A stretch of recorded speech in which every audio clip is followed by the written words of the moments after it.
Hello, my name's Joe. Welcome to Color Positive Movies. So glad you stopped by. Today we're going to put the spotlight on an independent film called RAINY in Glenagairy.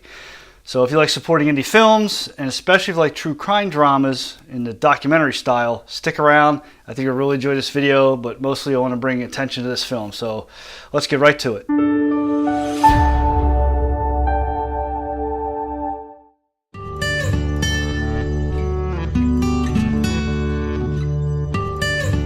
RAINY in Glenagairy is written and directed by an Irish filmmaker, Graham Jones, and is narrated by Ali Coffey.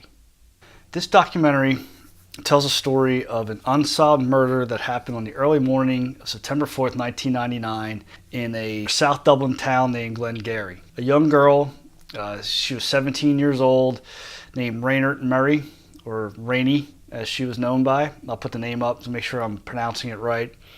And she was brutally attacked and murdered only 500 yards from her house.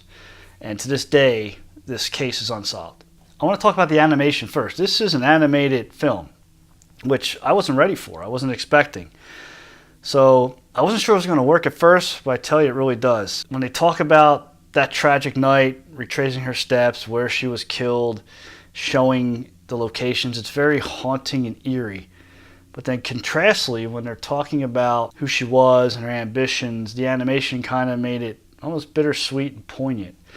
Then they talk about her memorial, her service, how the town came out to remember her. It was sad. So the animation gave the film these different tones I wasn't ready for, and it worked really well. It's very well narrated. Ali Coffey does a great job. This packs a lot of information. This very well easily could have felt like sitting at a lecture for an hour and a half, but again, between the narration and animation, it really has emotional flows which work. It just isn't like one tone throughout, just one person kind of reading monotone through an audiobook. This is a good storytelling. I didn't know anything about the case, so this was all new to me. So I like how they give you a sense of who she was, who she hung out with.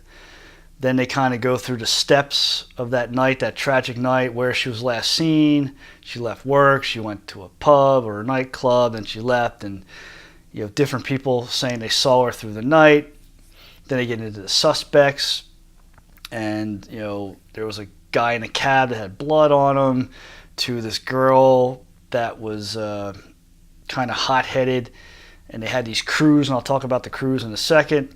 Then this other guy, someone had heard a male and female voice arguing. Then that, over the years, spawns into like 22 different suspects. The other main part of this film or the story is how it was investigated. RAINY, there was these crews, they called them. Groups of kids that, they had a reputation of getting in trouble. They'd hang out and drink and party, whatnot, carry on as teenagers. So these crews had bad reputations. And then when the investigation came and they started asking her friends in these crews, they were never taken seriously. And the filmmakers kind of pointed out they're fearing that some of these leads weren't ran down as far as they should have been, whereas there was always investigators just kind of scoffed and disregarded some of these kids, and then in turn the kids felt frustrated, and there's a fear that people aren't coming forward because they're not going to be taken seriously. And here we are 20 years later, and they still think there's some people out there that know more than they're telling. So I think part of this film is to keep her memory alive, keep Rainy's memory alive, because this is a cold case, and hopefully people will start coming forward to hopefully give some closure to this family. Yeah, this is a very well done film. Again, this is such a tough thing to talk about, because this is about a real bright young girl who was brutally killed.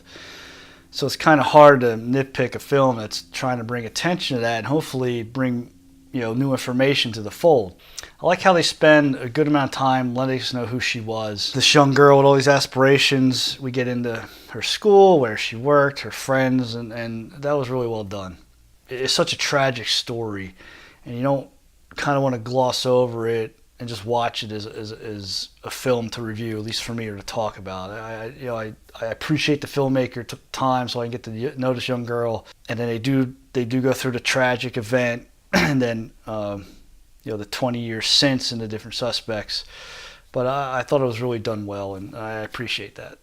This is well worth a watch. This is compelling, it's tragic, it's sad, but it's poignant, bittersweet, and it's important. So if you're into independent films, true crime dramas, I highly recommend you check this out. This film is available right now.